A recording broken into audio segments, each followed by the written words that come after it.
Hello, welcome in. It's the PHNX Cardinals podcast live from the Bet MGM Sportsbook here at the Great Lawn at State Farm Stadium pregame edition. I'm Johnny Venerable, Bo Brock, the playmaker, Brittan Golden. Can the Arizona Cardinals make it 2 in a row, Bo, for the first time in 2 years? You certainly hope so. I think they're set up for success. Obviously, you got the big one under center in the shotgun for the Arizona Cardinals and Kyler Murray, Brittan Golden.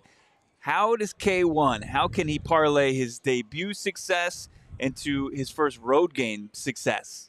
I think it's just going to be a combination of what they put together last week, right? Yep. Keeping him in situations where he gets the ball out of his hands quick.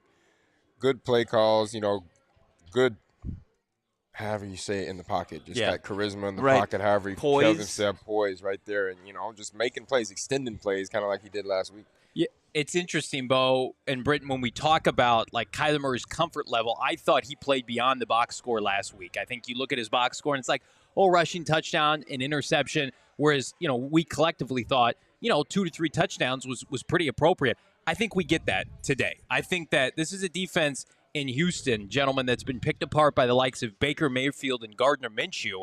To me, it feels like Kyler Murray, even without a big weapon, we're going to talk about that, is poised to have that robust stat line that we thought we were getting last week. I think Baker and Minshew are throwing the ball around here on the Great Lawn outside of us. seeing a lot of ducks, not some pretty passes. And, when you've got the arm talent and what Jonathan Gannon said, if he's not elite, he's really, really good in the pocket. And that was such a knock on Kyler Murray for him to come back and kind of already start to change the perception of who he is as a passer. This is a huge opportunity. I think that they've got a pretty good corner second-year player out of LSU and Stingley. But, outside of that, it's a relatively unknown defense for Houston. And, Will Anderson, is he ready to go for the Texans? Is he playing? You guys tell us in the chat. We don't know. If he is, though, not 100%. Right. And I think, Brittan, that speaks to Cardinals aren't 100% offensively, yet they do have their franchise quarterback. Like Kyler Murray was a James Conner kind of faux walk-in touchdown at the end of the game last week away from over 30 points in his debut. That's got to give you immense confidence. There is Will Anderson. Will Anderson is active. Okay. He's ready to go. Well, when Kyler Murray plays well for this football team, the offense is rolling. And we saw that last week. And having James Conner back in that backfield completely changed everything. Yeah. Right? The run game was back. James Conner's turned in 2-yard runs into 8-yard runs and stuff like that. So once you get that confidence level as an offensive line, when your running back's breaking tackles, when your running back's making plays, when your quarterback can extend plays, I think that just brings an entire confidence level into that offensive line and allows them to play harder. It is a banner day here at Bet MGM. A reminder, on our halftime show, we're going to be giving out not 1 but 2 tickets to next week's home game. Cardinals hosting the LA Rams. You want an opportunity to win those tickets, you got to come down to BetMGM. We're giving them out, but live on the halftime show, Bo Brock, those will be available. That's right. You got to join us here. Just chop it up with us. Well, of course, if you wear that PHNX swag, you'll get a free beer, but also you've got great food on the menu out here. You got TVs all over the place. You can place a bet with BetMGM. You could do it with the app, and you could do it at the kiosks over here. But there's some tasty some just numbers out there. I don't know if you saw the Kyler Murray passing. I have not. It's 238, and I think 238 and a half yards on the day. He went 249 in his debut last week. I think he eclipsed that. I agree. We're going to get to some bets later in the program. In the meantime, like this video, let's do some pre-flight action, boys. We alluded to it. The subtraction of one Michael Wilson. He is inactive today. A little bit of a surprise, gentleman. Played last week through the shoulder injury, of course, was inactive against Cleveland, and now seemingly, Bo, had a setback potentially, on Friday's practice. Yeah. He's a no-go. That's a concern for the Cardinals. Yeah, this is where I'm going to lean on the guy on the panel here that has more expertise than you, myself, and yourself, Johnny Venerable. What are you trying to say? And our guy, Brittan Golden, as far as Because when you look at it, and when we put out the news last night via Adam Schefter that Wilson's out, right? Who steps up? Our automatic inclination is light the Dortch, right? Yeah. And he's been kind of primarily the backup for Rondell Moore in the slot. So I'm curious, like, what's the challenge? I'm sure Dortch is well-versed in most of the route trees out there. Is it going to be a mix, do you think, between a Dortch and Bocelli, or do you think that they lean on somebody who's shown success, who's, as you pointed out off air, on the active roster day in and day out? No, I'm sure Dortch is completely comfortable in any position that he can go right now. He's been in the, I'm not going to say he's been a system, but he's been with Kyler Murray. He's been with a lot of these guys offensively. And you've got the trust in him on, the kick and punt return. So, in my opinion, I would think Dortch would get the nod here. Now, at the same time, Chelly's been around. He's been doing the same thing. So, I know he's in that receiver room. He's studying all those plays, too. Ultimately, here, this is a coach's decision. Right. For us, we want who we want to see.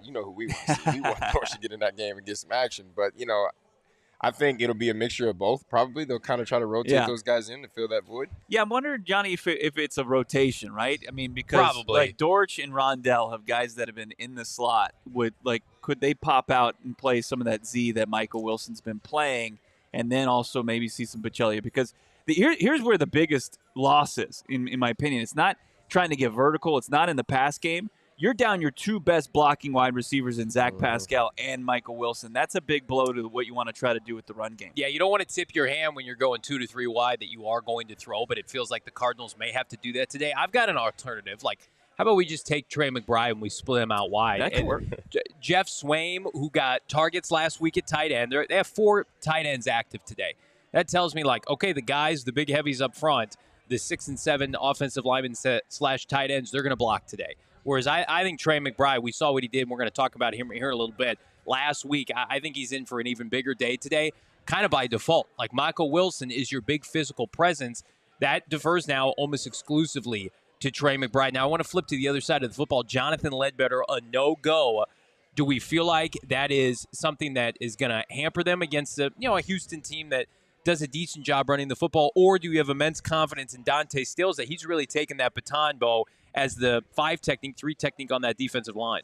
It's concerning, and here's why. As much as confident as I am in Stills, that is such a thin position beyond Stills and Ledbetter. And Ledbetter's been steady, and we saw this defense perform without him a couple weeks when he was dealing with a hand issue, and now he's back out, and it's just unfortunate. They elevated a player from the Hoskins from the practice squad, and it's like they like to have 5 guys in that rotation, but as far as proven commodities, as far as being disruptive and playing defensive line at a decent level, Ledbetter is one of those guys that you could actually hang your hat on. Well, it's tough. And Brittan, does this put more of an emphasis on the back 7 with Buddha and Jalen, Garrett Williams, and dare I say Marco Wilson, that they have to cover a half second or 2 longer with the Cardinals down one of their key front 7 pieces? Well, it does. It hurts when Ledbetter's out because, as Bo said, he's been such a presence down there, in the interior defensive line. He's created havoc. He's been a problem in the run game. So losing a guy like that hurts, but, it's the same thing. Stills has got to step up. Other guys that are going to be in that rotation got to step up. But, yes,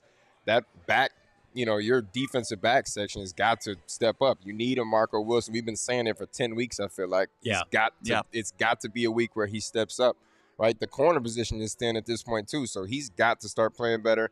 And you got to lean on Buddha and the other safety, Jalen Thompson. You got Garrett Williams has been having a really good season so far, so you got to lean on that. It is going to be a very difficult task for this Cardinals secondary. We just alluded to it. Let's dive into it here on the Bird Gang Blitz. Our first topic of discussion: how can they stump CJ Stroud, who 15-2 touchdown interception ratio, a historic rookie season, gentlemen, for the Houston Texans, of course, 2nd overall.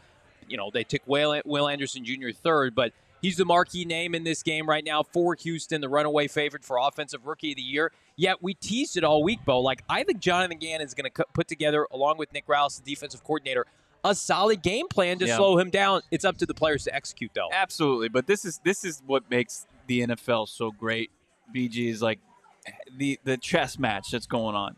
CJ Stroud has put together back-to-back unbelievable weeks, right? 470, 350 last week plus. What he's done as far as finding his playmakers in the end zone, putting up gaudy numbers. But when you put that much on tape and you have that much success, the defensive coaches in this league are so good in adjusting. And I I would imagine that JG and Nick Rawls have a great plan. But to Johnny's point, can they execute it? And I'm trying to figure it out. Like, JG identified it. I asked him about this in the press conference. What separates CJ Stroud from other rookie quarterbacks out there? And he says he plays the game fast. He can process quickly. He knows what to do with the ball. He can go through his progressions quickly. Can they play to that advantage? Can they speed him up thinking, okay, I've done this. I've had a lot of success early on. Can they maybe try to get him to play fast but make mistakes? And that's the thing. It's what we just alluded to. That front seven for the Cardinals has got to get pressure. And we've said that all year long, that edge rush in the interior, we've got to find ways to get him off of his spot. Yes, he plays fast. Yes, he reads defenses. That's what separates CJ Stroud from a lot of these other rookie quarterbacks. He reads defenses, which is something that's been missing lately in these quarterbacks coming into the NFL. Yeah. They don't necessarily know how to read a defense when they lose their first read. It's panic time, and CJ has shown that he doesn't panic in the pocket. So at this point, I think you got to find ways to get back there, get pressure early, and force him to get off of that read quickly. Yeah, he's not somebody, and he's a great athlete, but he's not Anthony Richardson trying to out-athlete everybody. Like, he plays within the confines of the offense within the pocket, and that's what makes him deadly. And frankly, those are the kind of quarterbacks that have hurt the Cardinals this year. Now, what I will say, and we talked about it Friday, Cardinals secondary has been playing better lately. Like the Cleveland game notwithstanding, that was kind of an outlier. Who knows what happened that day. 97 yards passing last week. Yeah, and then they held Lamar Jackson under 200 yards. Like, I think this defense is trending in the right direction. However, I mean, we've been here at BetMGM for how many, pregame shows as we're preparing for the late game, and we're watching out of the corner of our eye seeing CJ Stroud go down game-winning drive after drive this year. Yeah. I mean, it's disheartening. So the best thing that the Cardinals can do is to beat the Houston Texans with four-man pressure. Like, can B.J. Ojulari and Zaven Collins and Dante Stills, this young group, I like them a lot, unexperienced, right? We're hopeful that they can get after people up front on that Houston offensive line. Because if they can, I think you can get them in a rut. Where you can't let them do is settle back there 25, 30 attempts on the day, feeling good, like 5 touchdown passes like he had against Tampa Bay a couple weeks ago against Todd Bowles. Like, that is what they have to try to avoid today. And I think it starts in the first quarter. If you're able to come out, get a quick score with K1 and company, and then set the edge with B.J. Ojulari and Zaven Collins, I think you're putting him in a really difficult spot. He really hasn't been in him before. Right, and I think that the way your defense sets up, and this is how it's improved the last couple weeks, getting Buddha healthier, getting Garrett Williams in there, getting Jalen Thompson healthier from the hamstring. Like, in the middle of the field, your coverage is pretty rock solid, right? It's probably one of the better ones in the league. So, as far as what opposing quarterbacks really have to do and where they have opportunities is down the sidelines. And then that sideline kind of creates another defender too. So it kind of takes away what you really want to do. I mean, I'm not saying that it's the no-fly zone over the middle of the field, but it makes things a lot more challenging and pushes quarterbacks' eyes, to the sidelines. And I think that's an advantage for this team. Oh, it is. I mean, any quarterback in this league is going to look back there and see Buddha Baker back there and say, look, all right, yes, I might could throw this, but this is a risk, right? So, I mean, it's a plus for the Cardinals right now, especially how well that the safeties are playing, the middle of the field is playing, even the middle linebackers for them. You know, the middle of the field for the Cardinals has been playing exceptionally well this year. So I think really pressure is everything. Force C.J. Stroud to throw the ball in the places he doesn't want to throw and let Buddha and company go to work. I love that energy. I love this energy in the chat. Ian, I'm putting my savings on the Cardinals today. I love that. And maybe dabble with your 401k and go with Trey McBride, baby. McBride or die, number 2 here on the Bird Gang Blitz. We talked about it, gentlemen, all week. Number 85, emerging not only as a playmaker, but a potential superstar at the position, undressing the Atlanta Falcons last week. Clearly the player of the game outside of Kyler Murray. And they will need him, gentlemen, with no Michael Wilson today. But just from a confidence standpoint, Bo, second-year player out of Colorado State, finally getting his opportunity in this offense and immediately delivering. Like we knew throughout training camp and in the early portion of the year, he's a better player than Zach Ertz. But, maybe there's some politics with that. You want to defer to the veteran. He and JG had a relationship. But they're unleashing Trey McBride now, and he is a true threat in this league. Yeah, and his confidence never waned. JG said he was a confident kid when he got in the building, when JG took over the reins as the head coach, and he's maintained that confidence throughout training camp, throughout the start of the season where he kind of had to wait for his opportunity. And then once his opportunities came to him, like Dortch last year, right, he took advantage of them, right? He had big games. He had the 10-catch, 95-yard performance, and then, a week in between of just football that we will never talk about again. That happened in Cleveland. And then this past week, which was fantastic, 131. Maybe he finds the end zone, but he's a guy that's playing with a high level of confidence, and you could see that with Kyler Murray. Like, I think on that fourth play, and I asked Kyler about this week, like when he threw the ball down the sideline and it was the only one place that Trey could go get it, and he went up and got it, and he still had the pass interference call. He still hauled it in. Yeah. Like, I think that's the equivalent of a trust fall. It was just like he just fell right into the arms of Kyler Murray. He's like, or Kyler fell into the arms of Trey McBride. Like, there's the ultimate trust. And they were able to of course, they had a hiccup in there where maybe Trey could have sat down in coverage in the zone and it turned into a pick. But then he went right back to him when Trey told him at the end of the game, hey, I've been crushing my guy. Give me a look. He hits him for 33 yards to pretty much secure the game-winning field goal position. So there's a lot of trust there. And with trust and of course, talent between the quarterback and the tight end, I mean, that's when you can operate at a high level. Well, Brittan, I'm anxious to get your opinion on this. So you're part of a very robust wide receiving core back in 2015, 2016. Of course, the historic aspect of Larry Fitzgerald, Anquan Bolden, Steve Breston. We know wideouts here. We have never, in my opinion, had a receiving tight end of this magnitude. Like, how does that change the dynamic of this offense? We had Brian Baldinger on earlier this week saying, like, the best offenses in the NFL, Baltimore, Kansas City, I think what Minnesota's doing, San Francisco, they have an elite tight end. No, it works, and it changes the game, right? Because in a situation where you lose a guy like Michael Wilson, right? Oh, we can't go 11 personnel. We're not really confident of that. Now we can stay in 12, right? Now I can split Trey McBride out as a Travis Kelce, as another. He's basically a big wide receiver at this point. You know he can run. You know he can outrun safeties. He can run good routes, and he can break down. He can catch the ball, right? So it doesn't change your game plan, right? You just switch tight end for a receiver at this point. Now you can run the big personnel. Now you got two tight ends in the game. Your run game now you have two guys on the end of the line of scrimmage that can block defensive ends, that can block linebackers, which can open up more lanes. So all it does is just enhance your offense, as you've seen with the Kansas Cities and the Baltimores of Mark Andrews and Travis Kelce. So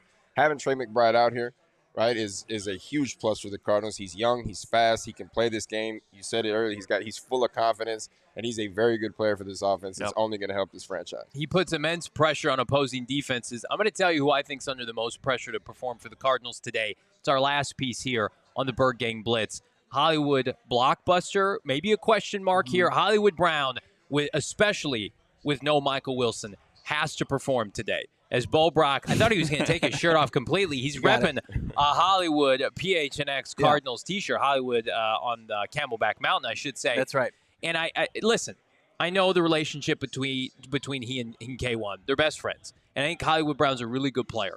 But today he needs to be great. Like, the Cardinals, in my opinion, can't win this game unless Hollywood Brown becomes the main focal point or with Trey McBride in the passing game. We cannot have drop passes. We can't have just the one catch from last week.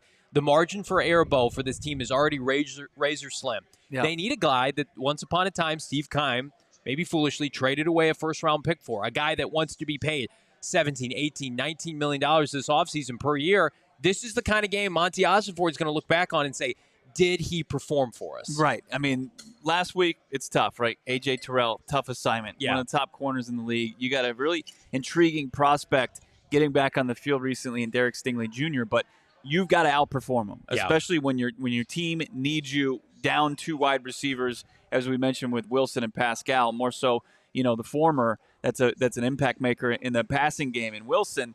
But it's Hollywood time. Like, if you really want to make your case to get paid and be somebody that's fringe, one receiver in this league, this is the opportunity right here when you step up. Now, I think he's stepped up off the field, what he's done for his teammates, what he's done on the practice field, what he's done as far as a hype man for Kyler Murray. Like, I love all that. Now I want to see him perform and produce, Brittan, because that's the last part of this. You got to put up some pretty big numbers from here on out, and this is just his first opportunity. No, agreed. And you want to be paid like a number one in this league, you got to play like a number one in this league. And I don't care who you're going against. I don't care if it's the number one corner in the NFL, if it's the worst corner in the NFL.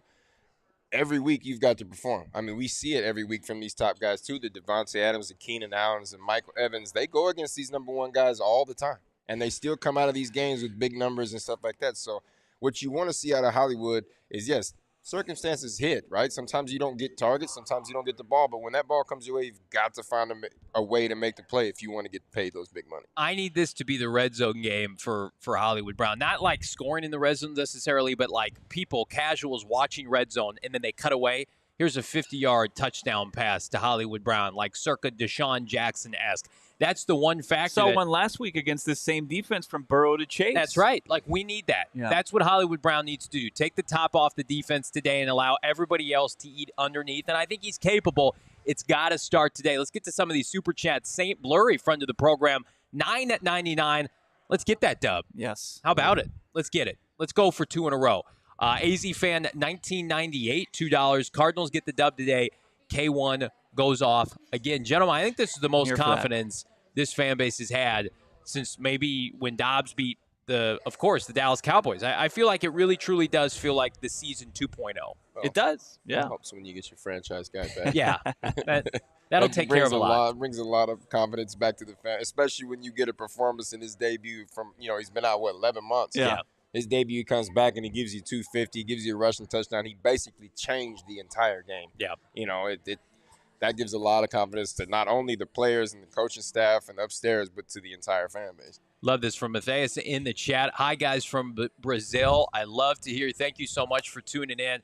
Love that engagement. Hit that like button. Subscribe here on PHNX Sports. We love to hang with you all. We also love, hopefully, make you a little bit of money here on Tap that app. Johnny's Picks. You love them. You wait for them every single week. I think we're over 60% on the year. Very Kyler-centric, again, because why not? First of all, I'm taking the Cards money line today. Why wouldn't I with our friends at BetMGM right now, plus 200-ish. Like I saw like 185, 200, plus 210, depending on what you can get. Grab it now because I think the Cardinals are going to win. That'll get you in the plus money. How about a major plus money bet today? We just talked about him, gentlemen. Hollywood Brown, a first tutty with our friends at BetMGM. How about plus 1,000? I'm going to tell you right now, I think Cardinals score first in this game. And if it's not James Conner, like who else? Trey McBride maybe, but they almost had it last week. You saw it. I think he's going to force feed the ball to his playmaker, his number one receiver, Hollywood Brown, plus 1,000. And then this last one, Bo, feels pretty money. Kyler Murray over 33.5 rushing yards, especially with no Michael Wilson. Let's do it again. Maybe he manufactures a little bit more on the ground, maybe some RPOs with Rondell Moore. What do you think of my bets today? I love them. 1 + 2 = 6. Yes. That's the equation right there. It's easy, simple math that even I can do. Hollywood Brown, Kyler Murray, touchdown. Let's go for it. Opening drive. You got any tasty bets you've been putting down? You're my go-to guy on the bet. Tasty bets today? Yeah. I have a Connor touchdown today and the Cardinals money line. That's my little thing right now. I like it. I like all of you coming down. Watch along party here at BetMGM. Of course, we're going to be giving away 2 tickets to somebody here, PHNX Cardinal faithful, during our halftime show. So plenty of time. If you're in the East Valley, West Valley, Central Phoenix, drive on down to BetMGM. Perfect place if you're not in Houston to watch the Cardinal action here. People are fired up. We're fired up to do our final predictions here on a PHNX Cardinal pregame show. Now, Bo and I already gave our thoughts on Friday, so I'm going to defer to the playmaker here. What do you like? You just kind of alluded to it with your bet, but specifically final score prediction. I think points are scored today, both sides, but I think the Cardinals can come out of this with 35-27. Ooh. So I'm going with. If that happens, right, they get operationally they're cleaner, right? They probably clean up the penalties. Yeah. They're a little bit more efficient as far as in the red zone. They're turning those field goals into touchdowns, and that should be the next step. And that's why I'm with that too. I mean, I was in that same vicinity as far as a score, as far as this being high scoring, that the Cardinals defense is going to get enough stops where I see a Texans defense that's a little down. They're down. I think their second and third leading tackler. As we mentioned, Will Anderson was kind of a questionable guy as far as his knee's concerned. So this is a good opportunity. It's not a great defense in Houston, and they're down some key players. This is a great opportunity for the Cardinals to kind of light up the scoreboard, Monstar style in the against the Toon Squad in the first half. I want the Cardinal defense to do well. I root for them actively, but who doesn't love a good shootout? And I think that's what we get today. 3 of us, 3 for 3. I think we believe the Cardinals are going to go over 30 points today. That's what it's going to take to get it done. Somebody alluded to it, multiple in the chat. Kyler Murray, he owns the state of Texas, right? He's gone to Dallas. He's won multiple times. First trip to Houston as a member of the Arizona Cardinals. Let's keep it going. K1, the good vibes, undefeated as a high school footballer in the state of Texas. No reason to believe that goes out the window today in the pros. I like the Cardinals big today, 34 points in total, beating CJ Stroud and company and helping the precious draft stock we're going to get to in the postgame show in the process. Speaking of the postgame show, immediately following the end of this game, fourth quarter, we're going to go live. We're live at halftime, but in the meantime, like and subscribe. Leave us a 5-star. We'll see you at the half. We all silly like the mayor.